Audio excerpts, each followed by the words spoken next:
నీవు చేసిన మేలకు, నీవు చూపిన కృపలకు, నీవు చేసిన మేలకు, నీవు చూపిన కృపలకు వందనం యేసయ్యా,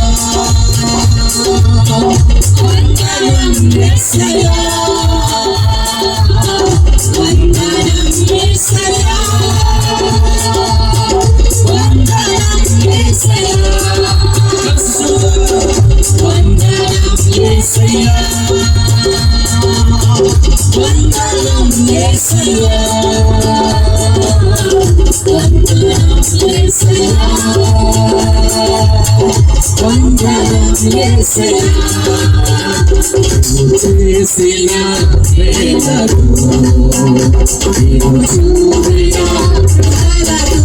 కృపలకు, నీవు చేసిన మేలకు, నీవు చూపిన కృపలకు.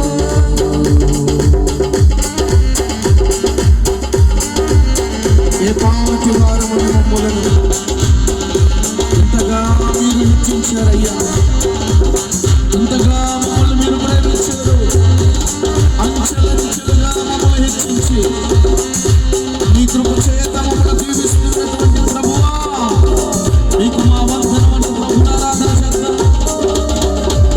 స్తోత్రం.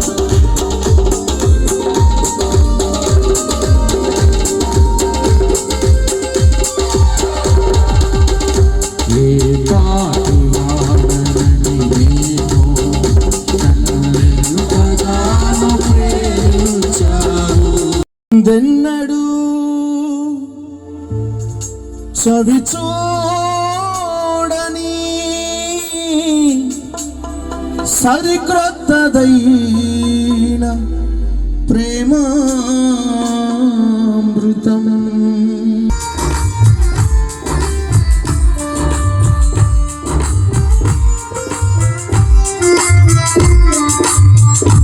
అతి పరిశుద్ధుడా స్తుతి అతి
పరిశుద్ధుడా స్తుతి అతి పరిశుద్ధుడా స్తుతి నైవేద్యము నీకే నీవు నా పక్షమై నన్ను దీవించగా, నీవు నా తోడై నన్ను నడిపించగా, నీవు నా పక్షమై. తెలియచేస్తా ఉన్నాను. అందరికి దైవజనులందరికీ కూడా వందనాలు తెలియచేస్తా ఉన్నాను. మంచిది. ఈ రాత్రికాల సమయంలో మనం కొద్ది నిమిషాలు దేవుని వాక్యాన్ని మనం శ్రద్ధగా ధ్యానం చేసుకోబోతూ ఉన్నాం. ఇది 19వ సంవత్సరపు పస్కా పండుగలు. 18 సంవత్సరాలు ప్రభు ఈ యొక్క పస్కా పండుగలు జరిగిస్తూ ఉన్నాడు. ఈ మీటింగ్స్ ప్రారంభంలో సర్వేపల్లి మా ఇంటి పక్కన ఒక చిన్న రోడ్డులో లేకపోతే ఒక చిన్న స్థలంలో ఒక 100 మందిగా ఈ యొక్క మీటింగ్స్ ప్రారంభించబడ్డాయి. అయితే అంచెలంచెలుగా ప్రభు అక్కడి నుంచి ఈ ప్రాంతానికి, మరొక ప్రాంతానికి, మళ్ళీ తిరిగి ఈ ప్రాంతానికి ఒక్కొక్క చోట ప్రభు జరిగిస్తూ ఈ యొక్క 19వ సంవత్సరాన్ని కూడా ఈ యొక్క మీటింగ్స్ని జరిగించుకోవడానికి దేవుడు కృపనిచ్చాడు. గట్టిగా దేవునికి స్తోత్రం చెప్దాం. హల్లెలూయా, గట్టిగా హల్లెలూయా. చక్కగా దేవుని మాటలు మనందరం వినబోతూ ఉన్నాం. ఈరోజు నా వర్తమానం అందరూ శ్రద్ధగా విందాం. ఈరోజు నా వర్తమానం ఏంటి అంటే, దేవుడు ఒక వ్యక్తికి తోడుగా ఉంటే అనేది నా వర్తమానం. దేవుడు ఒక వ్యక్తికి తోడుగా ఉంటే ఆ వ్యక్తి జీవితం ఎలా ఉంటుంది? దేవుడు ఒక వ్యక్తికి తోడుగా ఉంటే ఆ వ్యక్తి పరిస్థితులు ఎలా ఉంటాయి అనే వాటిని గురించి కొన్ని విషయాలు ఈ రాత్రి నేను మీతో తెలియజేయబోతూ ఉన్నాను. మనం ఈ దినాల్లో చూస్తే ప్రపంచ పరిస్థితులు ఏమంత బాగలేవు. పాశ్చాత్య దేశాల్లో, ఈస్ట్ కంట్రీస్లో, మిడిల్ ఈస్ట్ కంట్రీస్లో ఎంతో భయంకరమైన యుద్ధాలు జరుగుతూ ఉన్నాయి. మనందరికీ తెలుసు. అందరం కూడా గ్యాస్ అనే దాని యొక్క సమస్యను అందరూ కూడా ఇప్పటికే ఫేస్ చేసి ఉంటారు. చాలా హోటల్స్లో అప్పటికే ఈ గ్యాస్ ఎక్కువ రేటు ఉన్నందువలన ఫుడ్ ఐటమ్స్ యొక్క అమౌంట్ అంతటిని పెంచుతూ ఉన్నారు. ఎందుకంటే యుద్ధాల కారణంగా, ప్రపంచ దేశాల్లో జరుగుతున్న యుద్ధాల కారణంగా వేరే దేశం నుంచి మనకు రావాల్సిన అనేకమైన వస్తువులు లేకపోతే అనేకమైన నిత్యావసర సరుకులు సరిగా రానందువలన, యుద్ధ కారణంగా అవన్నీ ఆగిపోవటం వలన ఎంతగానో డిమాండ్ పెరుగుతుంది. ఎవరు కూడా వంట గ్యాస్కి ప్రాబ్లం వస్తుందని ఎవరు అనుకోని సంఘటనలు జరుగుతున్నాయి. ఇంకా అనేకమైనవి కూడా జరగవచ్చు రాబోయే దినాల్లో. అయితే ప్రపంచ పరిస్థితులు ఎలా ఉన్నా దేవుడు మనకు తోడుగా ఉంటే అదొక్కటే మన జీవితానికి సరిపోద్దండి. స్తోత్రం చెప్పండి గట్టిగా హల్లెలూయా. ఎందుకంటే మన దేవుడు ప్రపంచ పరిస్థితులకు అతీతమైన దేవుడు. మన దేవుడు ప్రపంచ పరిస్థితులను అనుకూలముగా మార్చే దేవుడు. మన ప్రార్థన ద్వారా యుద్ధాలు ఆపగలిగిన శక్తి కలిగిన దేవుడు. మన విజ్ఞాపనల ద్వారా పరిస్థితులను మార్చగలిగిన శక్తి కలిగిన దేవుడు. మన విజ్ఞాపనల ద్వారా ప్రజల యొక్క మనస్సులను మార్చగలిగిన శక్తి కలిగిన దేవుడని నేను మీకు చెప్పడమే కాదు, మనం పాత నిబంధన అంతా చదివితే ఎంతమంది రాజుల మనస్సులను మార్చాడు, ఎన్ని పరిస్థితులను, ప్రతికూలమైన పరిస్థితులను అనుకూలంగా మార్చాడో మనం ఆదికాండం నుండి చదువుకుంటూ వస్తే మనకు రాజుల, అధికారుల, రాజ్యాల యొక్క పరిస్థితులు మనకు పరిశుద్ధ గ్రంథంలోనే స్పష్టంగా తెలియచేయబడతాయి. అయితే దేవుని బిడ్డలారా, దేవుడు ఒక మనిషికి తోడుగా ఉంటే, దేవుడు ఒక వ్యక్తికి తోడుగా ఉంటే ఆ వ్యక్తి లేకపోతే ఆ వ్యక్తి యొక్క జీవితం, ఆ వ్యక్తి యొక్క పరిస్థితులు ఎలాగ గొప్పగా మార్చబడతాయో మనం ఈరోజు దేవుని వాక్యంలోంచి నేర్చుకొని పోతా ఉన్నాం. మనందరం పరిశుద్ధమైన బైబిల్ గ్రంథంలో నుండి ఆదికాండము 39వ అధ్యాయంలోనికి మనం వెళ్ళగలిగినట్లయితే, ఆదికాండము 39వ అధ్యాయానికి మనం వెళ్ళగలిగినట్లయితే 2వ వచనాన్ని ఎవరన్నా చదవండి. ఒక మైక్ అక్కడ ఇవ్వండి. ఆదికాండం 39వ అధ్యాయం చదవండి. యెహోవా యోసేపునకు తోడై ఉండెను. చాలండి. ఈరోజు నా వర్తమానం ఏమని చెప్పారంటే, దేవుడు ఒక వ్యక్తికి తోడుగా ఉంటే అనే ఆ ఒక్క అంశాన్ని మీద ఈరోజు నేను మాట్లాడబోతూ ఉన్నాను. ఇక్కడ మనం చదివాము, యెహోవా యోసేపుకు తోడై ఉండెను. దేవుడు యోసేపు అనే ఒక వ్యక్తికి ఇక్కడ తోడుగా ఉన్న విషయాన్ని మనం ఇక్కడ చూస్తున్నాం. మనం అపోస్తుల కార్యాలు 10వ అధ్యాయం 38వ వచనంలో చూడగలిగినట్లయితే అక్కడ ఒక అద్భుతమైన మాట రాయబడి ఉంటుంది. యేసును పరిశుద్ధాత్మ చేత, శక్తి చేత తండ్రి అభిషేకించి, దేవుడు యేసుక్రీస్తుకు తోడై ఉన్నాడు గనక యేసుక్రీస్తు మేలు చేయించు అపవాది చేత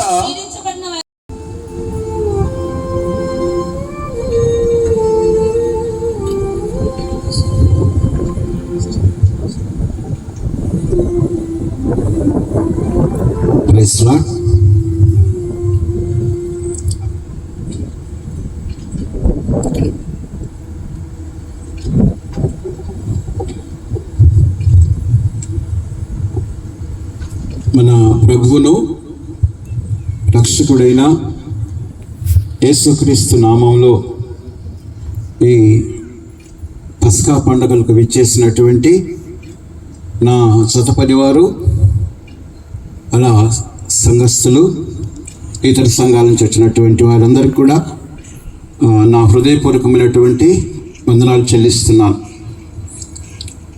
దేవుడు భవిష్యత్తు ఎరిగినటువంటి వాడు. మన భవిష్యత్తు దేవుడి చేతిలో ఉంది. అందుకే దేవుడి వాక్యము ప్రవచన వాక్యం. ప్రవచనం అంటే రేపేం జరగబోతుందనే సంగతి దేవుడికి ముందుగా తెలుసు.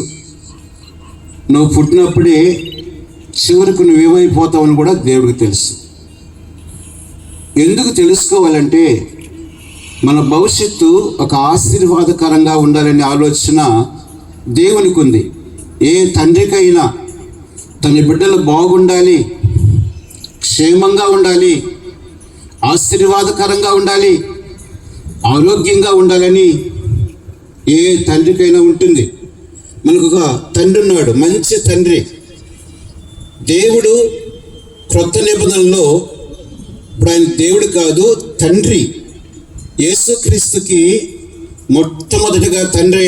మనం ఎంతగానో స్తుతించాలి. దుష్టులకు కూడా ఉపకారం చేసే తండ్రి, కృతజ్ఞత లేని వారికి కూడా ఉపకారం చేసే తండ్రి. అంత మంచి తండ్రి మనకున్నాడు కనుక ఈ తండ్రి మన భవిష్యత్తు తిరిగి మనకు ఒక మంచి మాటలు తెలియజేస్తున్నప్పుడు ఇవి వాస్తవాలు, దేవుని వాక్యము నిజం. భూమి గతించిపోతుంది కానీ నా మాటలు ఏమాత్రము గతించిపోవు అన్నాడు. ఇంత మంచి తండ్రి మంచి భవిష్యత్తును గురించి మనకు తెలియజేస్తున్నప్పుడు మనము ఆ భవిష్యత్తు గురించి మంచి అవగాహన కలిగి ఉండాలి అనేది దేవుని ఉద్దేశం. ఈ దినము దేవుని వాక్యం నుంచి కొన్ని విషయాలు చూసినట్లయితే ఆదికాండము 1వ అధ్యాయము 26వ వచనాన్ని చదువుకున్నాం. ఆదికాండము 1వ అధ్యాయము 26వ వచనము చదవగలిగినటువంటి వారు చదవండి. దేవుడు మన స్వరూపమందు మన పోలిక చొప్పున నరులను చేయుదము. వారు సముద్రపు చేపలను, ఆకాశ పక్షులను, పశువులను, సమస్త భూమిని, భూమి మీద ప్రాకు ప్రతి జంతువును ఏలుదురు. ముగ్గురున్నారు అక్కడ. తండ్రి అయిన దేవుడు, కుమారుడైన దేవుడు, పరిశుద్ధాత్మ దేవుడు. నేను అంటే ఒక్కడున్నట్లు మన అన్నాడంటే ముగ్గురున్నారు. ఈ ముగ్గురు ఏమని మాట్లాడుకుంటున్నారంటే మన పోలిక చొప్పున మన స్వరూపం ముందు నరులు చేయాలి అనుకుంటున్నారు. వాళ్ళకి భూమి మీద ప్రాకు ప్రతి జంతువును ఏలుదురుగాక. హల్లెలూయా. ఏలుదురు అంటే అర్థమైందండి, పరిపాలన చేయాలని చెప్పి ప్రతి స్త్రీని కానీ ప్రతి పురుషుని కానీ దేవుడు నిర్మించాడు. నిన్ను నన్ను దేవుడు ఒక బానిసగా ఉండే దానికోసం అది నిర్మించింది. మనం పరిపాలన చేయాలని చెప్పి దేవుడు నిర్మించాడు. ఇది మనం అడగలేదు కానీ దేవుడే ఆ ఉద్దేశంతో మనిషిని నిర్మించాడు. కనుక నువ్వు నేను దేవుని ఉద్దేశాన్ని తెలుసుకున్నట్లయితే నేను ఒక పరిపాలకుడిని, నేను ఒక పరిపాలన చేయాలి, అందుకని నా దేవుడు నన్ను నిర్మాణం చేశాడు అని తెలుసుకోవాలి. పొరపాటు ఉండదు. ఏముండదు? పరిపాలన చేసేవాళ్ళు కానీ పొరపాటు ఉంటే అతడు పరిపాలన చేయలేడు. అది దేవుడు రూపం కాదు. ఇక్కడ మనకు తెలుసుకోవాల్సింది, దేవుడు ఎప్పుడు కూడా పొరపాటు చేసేవాడు కాదు. దేవుడు తప్పు లేనటువంటి వాడు, దేవుడు పరిశుద్ధుడు. అందుకే ఈ సృష్టి అంతటా కూడా దేవుడు పరిపాలన చేస్తున్నాడు. ఎందుకో తెలుసా? ఆయనలో చిన్న పొరపాటు కూడా ఉండదు. ఇక్కడ మనిషిని కూడా అలాగా నిర్మాణం చేసి మొత్తం పరిపాలన చేయమని చెప్పించాడు. అధికారం ఇచ్చేశాడు. స్త్రీ కూడా అలాంటి అధికారం ఇచ్చాడు. తర్వాత పురుషులు చేసిన తర్వాత స్త్రీలు కూడా అదే రూపంలో చేశాడు కానీ ఇంకొక రూపంలో చేయలే. 27వ వచనంలో దేవుడు తన స్వరూపం మందు నరుని సృజించెను, దేవుని స్వరూపం మందు వారిని సృజించెను, స్త్రీలుగాను పురుషునిగాను వారిని సృజించెను. స్త్రీని పురుషుణ్ణి ఎవరి స్వరూపంలో సృజించాడంటే దేవుడు తన స్వరూపంలో సృజించాడు. ఎందుకో తెలుసా? పరిపాలన చేయాలని. పరిపాలన చేసే మనము ఏ పొరపాటు లేనటువంటి వారంగా ఉండాలని చెప్పి దేవుడు ఏ విధంగా పొరపాటు లేనివాడో మనం అలా ఉండుటకు దేవుడు నిర్మాణం చేసి మనకు ఒక బాధ్యత అప్పగించాడు, మన పితరులకు కూడా అప్పగించాడు. అయితే ఈ పరిపాలన చేయమని చెప్పినప్పుడు వారు అపవాది మాట విని మరి ఆదికాండము 3వ అధ్యాయము 9, 10 వచనాలు మనము చూస్తాం. దేవుడైన యెహోవా ఆదామును పిలిచి నువ్వెక్కడున్నావనను. అందుకతడు నేను తోటలో నీ స్వరం విన్నప్పుడు దిగంబరిగా ఉంటేను గనక భయపడి దాగుకుంటేను. ఇక్కడ పరిపాలన చేయాల్సినటువంటి ఆ ఇరువురు ఏమైపోయారంటే దిగంబరులైపోయారట. దిగంబరులైపోయినప్పుడు దేవుని స్వరం విని వాళ్ళు భయపడి పారిపోతున్నారట. ఎందుకని దేవుడు స్వరానికే ఎందుకు భయపడిపోతున్నారు అని అంటే, పరిపాలన చేసేవాళ్ళు దేవుడిలాగా ఉంటేనే నిలబడతారు. దేవుడిలాగా ఉండకుండా నువ్వు దిగంబరగా ఉన్నావు అనుకో, ఒకరోజు దేవుడి స్వరం విని పారిపోవలసి వస్తుంది సుమా. కాబట్టి ఇక్కడ ఈ ఇద్దరు దిగంబరులైపోయారు. దేవుడి స్వరం వినగానే వాళ్ళ గడగడగడ వణుకొచ్చేసింది. అయితే అపవాది స్వరం విన్నప్పుడు అపవాదితో కలిసిపోతున్నారు. వాడు చట్టాపట్టాలు వేసుకొని తిరుగుతున్నారు, పశువులతో కలిసిపోతున్నారు, పాములతో కలిసిపోతున్నారు, సింహాలతో కలిసిపోతున్నారు. దేవుడి దగ్గరకు వచ్చే గడగడగడ వణికిపోతూ దాక్కుంటున్నారు. అందుకే దేవుడు అంటున్నాడు, ఆదాము నువ్వు ఎక్కడున్నావు? దేవుడికి తెలియదా? తెలుసు. నిన్ను పరిపాలనగా నియమించాను. అయితే ఇప్పుడు నువ్వేమైపోయినావు? దిగంబరమైపోయినావు అని దేవుడు బాధపడుతూ ఈ మాట అంటున్నాడు. నువ్వెక్కడున్నావు అంటే, నేను నీ మాటకు భయపడి నేనేమైనాను దాక్కున్నాను అంటున్నాడు. దాక్కున్నాడట. పరిపాలనగా ఉండాల్సిన మనలో పొరపాట్లు కానీ ఉంటే మనము దేవుని వాక్యం దగ్గరకు రాము. చాలామంది చర్చిలో మెంబర్స్ ఉంటారు, వాళ్ళు వాక్యం దగ్గరకు రాలంటే వాళ్ళు ఎన్నో పొరపాట్లు ఉన్నాయి. మా సంఘం అంతటికి, పరిచయం అంతటికి మేము చెప్పాము, మీటింగ్స్ జరుగుతున్నాయని చెప్పి వాళ్ళు రాలేదంటే వాళ్ళు కొన్ని తప్పులు ఉన్నాయి, పొరపాట్లు ఉన్నాయి. పొరపాట్లు ఉండేవాడు ప్రభువు దగ్గరికి సచ్చినా కూడా రాలేడు, దాక్కుంటా ఉంటాడు. ఈ ఆదాము కూడా దేవుని స్వరం విని ఏం చేస్తున్నాడు? దాక్కుంటా ఉన్నాడు. ఏంటంటే, నేను దిగంబరైపోయినాను. దిగంబరత్వం దేనికి సాదృశ్యం అంటే అవమానానికి, సిగ్గుకి. బట్టలు లేకుండా ఒక మనిషి తిరుగుతున్నాడు అంటే ఎంత అసహ్యమో, ఎంత సిగ్గు. అలా ఎవరు కూడా తిరగలేరు. అయితే ఇప్పుడు ఆదాము హవ్వ ఏమైపోయారంటే వారు దిగంబరులు అయిపోయేస్తారు. దేవుడు పిలుస్తుంటే దాక్కుంటున్నారు, పారిపోతున్నారు.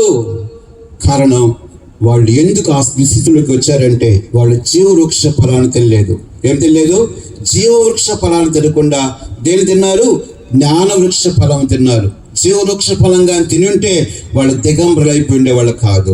వాళ్ళు జీవవృక్ష ఫలం తినటం ఆలస్యం చేశారు గనక అపవాది అదురుగా వాళ్ళ లోపల ఇలాంటి చెడ్డ ప్రేరేపణ కలగచేసి జ్ఞానవృక్ష ఫలాన్ని తినిపించి వాళ్ళిద్దరిని కూడా దిగంబరులుగా చేసి శాశ్వతంగా దేవుడికి దూరం చేసేసాడు అపవాది. కనుక జీవవృక్ష ఫలము అంటే అర్థం ఏంటంటే, జీవవాక్యాన్ని ఎక్కువగా నువ్వు తింటూ ఉంటే నీకు ఒక బాధ్యత ఉంటుంది. నేను పరిపాలకుణ్ణి. ఎంతైతే జీవవాక్యాన్ని నువ్వు భుజిస్తూ ఉంటావో, వాక్యాన్ని ఎంత తింటుంటావో అప్పుడు నీకు బాధ్యత గుర్తొస్తుంది. నేను ఒక పరిపాలకుణ్ణి. నేను దిగంబరిని కాకుండా ఉండాలంటే నేను దేవుని వాక్యము విరివిగా ఉంటూ ఉంటేనే నేను ఒక పరిపాలకుడి స్థాయిలో ఉంటాను. అలా నేను కానీ వినకపోతే ఖచ్చితంగా అపవాది మాట వింటాను. అపవాది ఏం చేస్తాడంటే నాకున్నటువంటి ఆ పరిపాలన తీసివేసి నన్ను ఒక దిగంబరిగా చేస్తాడు అనేటువంటి ఆలోచన ఎవరికి ఉంటుందంటే, భవిష్యత్తు గురించి అవగాహన కలిగిన వాళ్ళకి. నాకు భవిష్యత్తు ఉంది, నేను నా దేవుడి చుట్టూ నిలబడాలి. ఒకరోజు నిలబడాలంటే నేను జీవవాక్యాన్ని భుజిస్తూ ఉండాలి, దేవుని వాక్యం తింటూ ఉండాలి.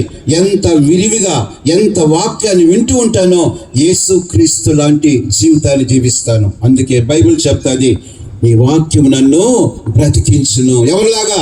యేసయ్యలాగా నేను బ్రతికింపజేస్తుంది. అటు ఇటు కాదు, ఒక దొంగోడుగా, ఒక తాగుబోతుగా, తిరిగిపోతుగా కాదు, యేసయ్యలాగా జీవింపజేసేది దేవుని వాక్యము.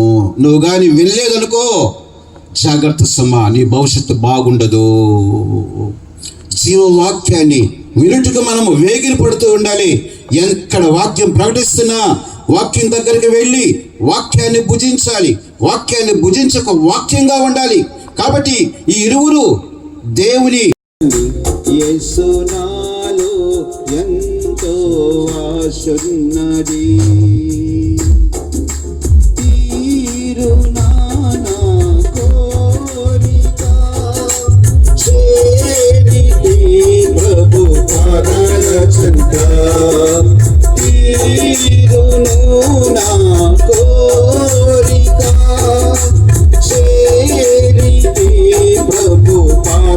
చెంత జీవితంలో నీలా ఉండాలని యేసు నాలో ఎంతో ఆశున్నది.